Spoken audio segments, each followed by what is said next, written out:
The story of David's fight against Goliath is narrated in two significantly different versions.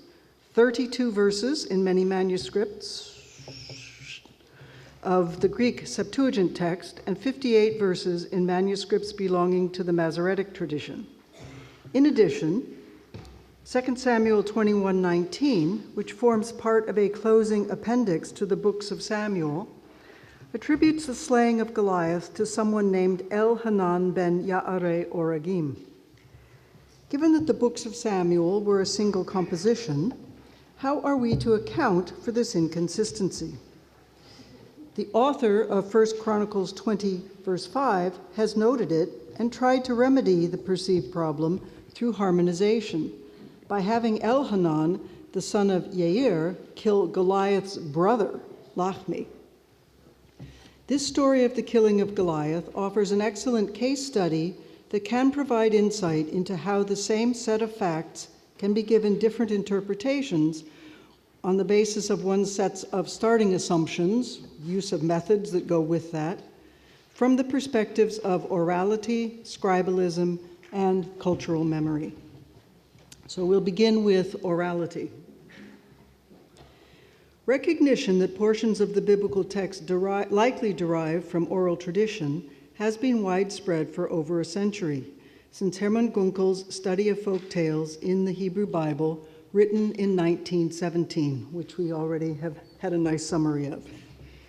Given that the majority of the population would have been illiterate, stories about past leaders, kings, heroes, and memorable individuals and events likely would have been told or sung and performed in villages, towns, and at the royal court. Within folklore studies, two criteria appear to be commonly accepted in formulating a working definition of the focus of investigation. Tradition and oral transmission.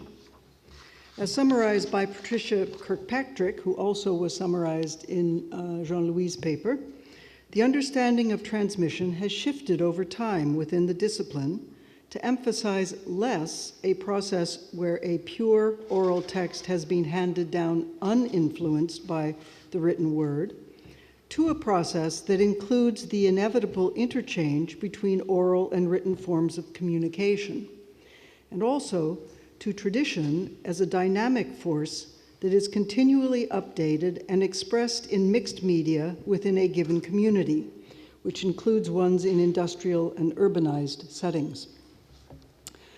Folklorist Hedda Jason has undertaken an analysis of the longer and shorter versions of the story of David and Goliath from the perspective of the genres of heroic folk fairy tale and romantic epic to determine to which genre it is closer. She uses the model of Vladimir Propp for the heroic fairy tale genre and the one of Alexander Skativmov for the national epic, of which the romantic epic is a subgenre. A few main differences distinguish the two genres, which otherwise can overlap in many story components. There is a strong supernatural element in the fairy tale, and the hero's reward for overcoming the villain is marriage to the king's daughter. While in the epic, the actors are all human, and the hero's reward for defeating the enemy is joining the king's court. In the romantic subgenre, the hero wins the hand of the princess as well, making it overlap with the first, and also supernatural elements can enter into this subgenre very easily. So it looks very much like can look very much like a heroic fairy tale. The organization of events on concurrent time axes, which takes place actually in chapter 17, verse 19, is rare in the fairy tale, but common in the epic. Also typical of national and historic epic is conflict that takes place in a border region between our land and their land, as here in the valley of Elah. In both plot lines, the hero cannot belong to the existing group of the king's heroes and can only be recognized by the king after his heroic act. Usually as well, the king has no sons. Even though 1 Samuel 18:1 through 5 fall outside the framework of the fairy tale structure, David's joining the royal court, receiving Saul's clothing, and winning of Jonathan's friendship in these verses can be seen to be part of the typical epic heroic reward. In Jason's considered view, when the additional verses in the Masoretic text are assumed to be original and part of that text, the longer text can be classified as a romantic epic, which is, again, a subgenre of the historic epic, constituting a short prose record of an ethno-poetic work. The shorter Septuagint version, on the other hand, lacks vital plot elements that prevent it from standing as an independent folkloric tale. The first problem is the contradiction in verses 33 through 41 that are introduced in those verses to the preceding storyline in 1 Samuel 16, where David already is Saul's weapon bearer, so at least he is a soldier in training. The second discrepancy is the absence in the Septuagint of the author of the king's daughter in marriage, which is a vital element in both the fairy tale and the heroic epic. Jason concludes the Septuagint version is an abridgment of the longer Masoretic form, made in order to avoid duplication and conflict within the larger storyline in 1 Samuel. David already is a member of the court in 1 Samuel 16, and he subsequently marries Saul's daughter Michal in chapter 18, but that's after being set a separate task, presenting 100 Philistine foreskins to Saul in order to win her hand. Another important consequence of assuming oral tradition to underlie the story of David's slaying of Goliath is the common view that Elhanan's slaying of Goliath in 2 Samuel 21:19 reflects an earlier form of the tradition than the story of David's killing of Goliath.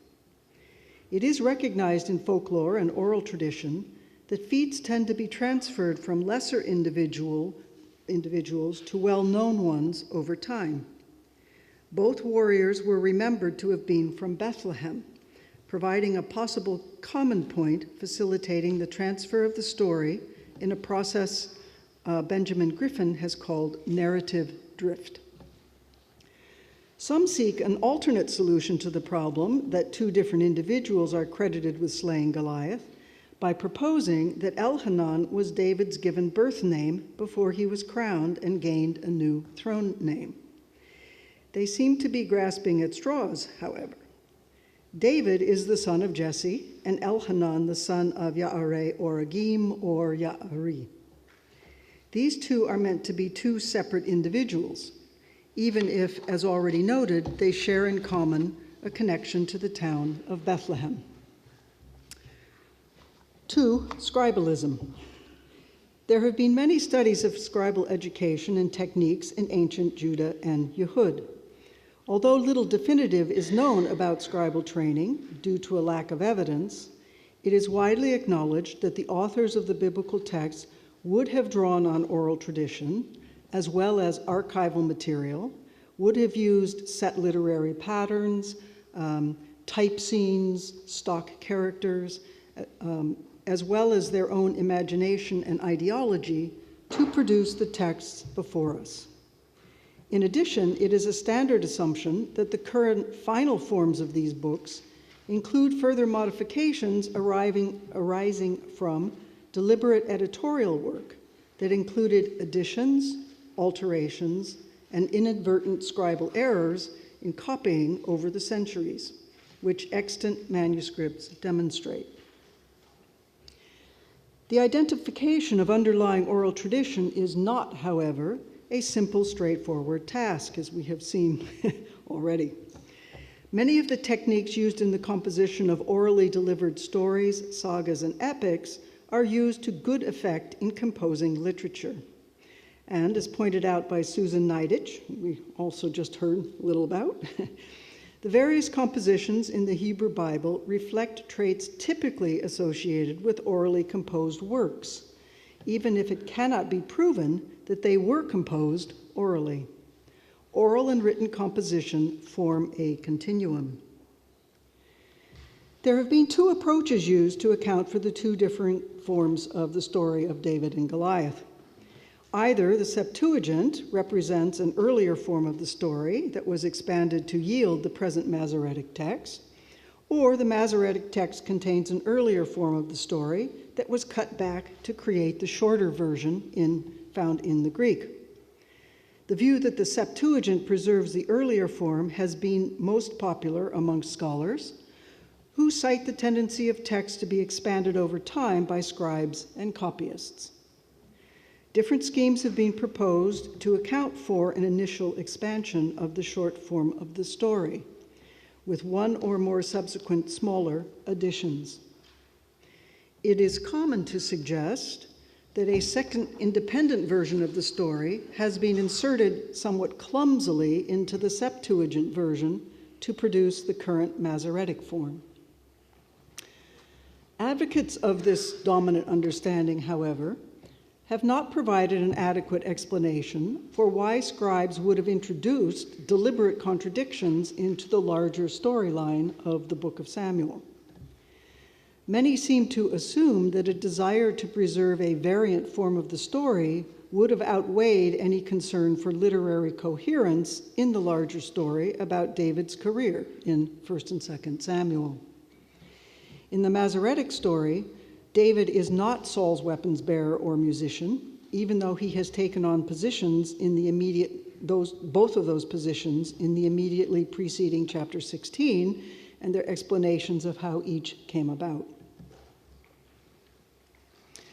Graham Auld and Craig Ho have argued that the Septuagint was expanded in order to lead the audience to reflect more readily over the contrasts between the first two kings, Saul and David, by providing parallel story patterning that would lead one to have such reflective activity. They reject the proposal that there was a second independent story of this event that was inserted into the shorter Septuagint version in chunks. Instead, they propose new information has been developed creatively on the basis of prior story elements in Saul's rise to kingship, which is narrated in 1 Samuel 9:1 through 10:16. However, it's commonly acknowledged that the story of Saul they are using for comparison is itself a truncated folktale. The elements they refer to are typically used to develop folkloric plot lines. All of these elements can be seen to derive from the presentation of the battle between David and Goliath in the Masoretic version as an independent romantic epic, where they are integral and necessary elements. So you can't prove in any way that these elements have been derived from the story about Saul. 3, cultural memory. While the historical liability of any or all parts of a memory can be investigated in some disciplines, it cannot in the field of Hebrew Bible or Old Testament. We lack the necessary documentation to trace versions of a memory back systematically to an originating source, and then to track its divergent development through time and in different social groups or geographical locations. Thus, the text-critical enterprise that seeks to determine whether the Masoretic text or the Septuagint text preserves an earlier or quote, unquote, more original form of the text just examined under the scribalism section is not relevant from a cultural or social memory perspective. Instead, these two texts can read as different received versions of a memory that can provide insight into how it likely informed and shaped the needs of group identity in different early Judean communities. So if we start with the Septuagint text, the Septuagint is widely assumed to have been created in Alexandria in Egypt. It is thought that the book of Samuel was translated into Greek in the 100s before the Common Era, from a Hebrew text that already differed from the one underlying the Masoretic text. Jews in Alexandria tended to be Hellenized and cosmopolitan. Many, no doubt, would have been familiar with Homer or some of the episodes recounted in the Iliad and the Odyssey and its ideals of manliness. After all, these works form the basis of a classical education. In the Septuagint, we find a tale that focuses on representative combat between two heroes, a variation on Homeric practice, albeit with a Judean twist. David is present at the battle among the personnel, perhaps as Saul's weapon bearer, which he already has become in chapter 16. The normal battle taunts are exchanged, but the opponents select different weapons and therefore different engagement tactics. Goliath is characterized as a huge man with protective covering over most of his body. He's got armor, a helmet, and leg greaves. And he uses the traditional Greek weaponry of a sword, spear, a javelin, and a shield, here carried by a weapons bearer. The handout has the Septuagint version on one side and the Masoretic on the other, in French, en français. At the same time, however, the excessive weight of these items limits his mobility. He is dependent upon close hand-to-hand combat, where he can count on his size, strength, and the force of the heavy weapons to be able to kill his opponent. David recognizes the futility of meeting Goliath on his own terms, dressed in armor with conventional weapons. Such a contest would lead to the certain death of anyone who would take on hand-to-hand combat with this hulk of a man. Instead, David understands success depends on using a more advantageous combat strategy, felling his opponent from a distance with a well-aimed slingshot strike. In Semitic practice, the slingshot was a recognized weapon of war. Assyrian armies that contained regiments of slingers as a standard practice. And here we earlier were hearing about Lachish. The siege of Lachish in 701 featured slingers, and we actually have retrieved the slingshot, the balls outside the walls at Lachish. The Greeks used it in combat as well. Oh, sorry, this also from Tel Halaf in Syria shows another slinger already known in 900 BCE. But with the Greeks, we have this use of a sling in an early siege warfare on a silver rhyton from Mycenae that dates to 1600 to 1500 BCE. Is that the last one of those? Yeah. In Homer, even though there is no mention of slingers as a military unit active in the Trojan War, there is indirect evidence. In the Iliad, chapter 13, Agenor removes a spear from a comrade's hand, and then he uses a sling made of twisted sheep's wool that a squire is carrying to bind the hand to staunch the flow of blood. In addition, 12 wounds are reported to have been caused by stones in the Iliad and Odyssey combined, with a 67% mortality rate. A Hellenized Jewish audience familiar with the Iliad, who had heard or read this story of David and Goliath, might well have seen David as a second Paris, a beautiful and inexperienced youth, two traits considered unheroic in the Homeric Greek tradition. They might have reacted to the report of David's initial putting on of Saul's armor with apprehension, knowing how such a disguise could backfire, as it had in the case of young Patroclus, who disguised himself as Achilles by wearing Achilles' armor and ended up dead at the hand of Hector. If so, they would have expressed a sigh of relief when David discarded the armor and faced Goliath on his own terms. At the same time, however, they would have appreciated the irony set up in the story. They could readily see David's strategic battle plan and his real chances of success even if his lumbering Philistine opponent and the king of Israel could not. The story portrays David as someone who thinks creatively and outside the box, and so is able to outwit his opponent by not accepting the game rules set forth by the other, but changing them to his advantage. This portrayal values intelligence over brawn. Turning to the longer Masoretic account, what impact do the additional verses have on the story, and how would that preserve a different memory for a Judean community located in Yehud, who did not know Homer?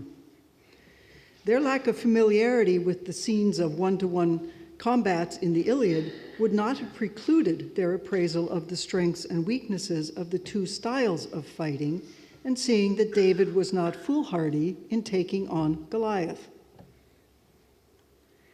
This version focuses much more on David's family background, on his status as a youth who was at the battle coincidentally or providentially, delivering food supplies to his 3 eldest brothers and getting family news to report back to his father, Jesse the Ephrathite from Bethlehem.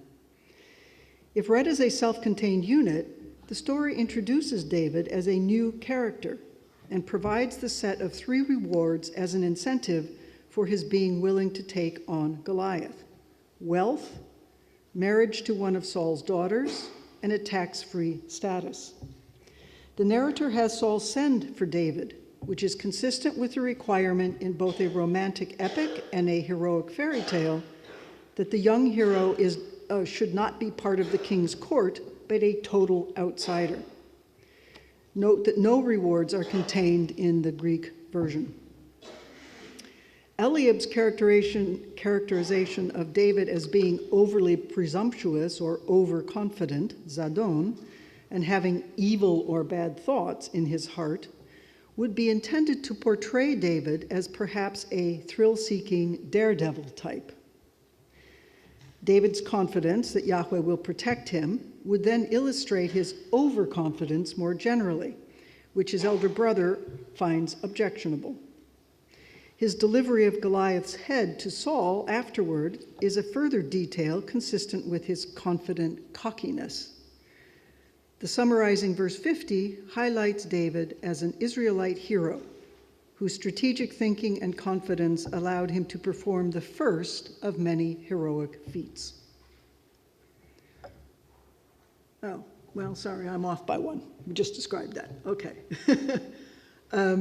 The final 5 verses at the beginning of chapter 18 provide the needed reward and ending to the epic romantic hero story, though not one that is fully satisfactory. David is made a member of the royal court, he becomes friends with the heir-elect to the throne, Jonathan, and he is clothed in royal robes. However, in terms of the 3 promised rewards earlier in the story, he does not marry Saul's daughter, his family is not given tax-free status, and he is not wealthy in any conventional sense of the word, although one might argue the royal clothing fulfills this promise metonymically. Here it is logical to suspect some sort of truncating adaptation of the end of the story to accommodate its present location, as we find also in the folktale involving Saul in 1 Samuel 9:1 through 10:16. Concluding observations. One's starting assumptions concerning the impact of orality, scribalism, and cultural memory on the 2 versions of David's battle with Goliath affect one's ultimate conclusions about how and why the 2 versions developed. From a folkloristic standpoint, only the Masoretic version is a complete literary work that reflects the plot elements of a romantic epic. The Septuagint is likely an abridged version adapted to its present context in the plotline of 1 Samuel. The Masoretic version could have been read or told on its own, and perhaps belonged to a collection of stories that circulated independently about David. The books of Samuel do not contain all such stories that existed. Among the 13 psalm headings that link specific psalms to events in David's life, Psalm 7 refers to an incident that is not in the book of Samuel, or for that matter, in any other book in the Hebrew Bible. We are unaware of Cush the Benjaminite. While Psalm 56 seems to assume a different version of events than what is currently narrated in 1 Samuel 21, 10 through 15. Both stories must have been part of a larger collection about David that was in circulation and was known to those who read the Psalms and added the superscriptions. The Masoretic story of David and Goliath could also have been part of this collection before it was added into the book of Samuel. The shorter version of the Septuagint might be drawing on a known David saga or cycle as well. But if so, a scribe has deliberately omitted or reshaped standard story elements in it in order to adapt it to other patterns that are shaping the larger narrative in Samuel. Thank you.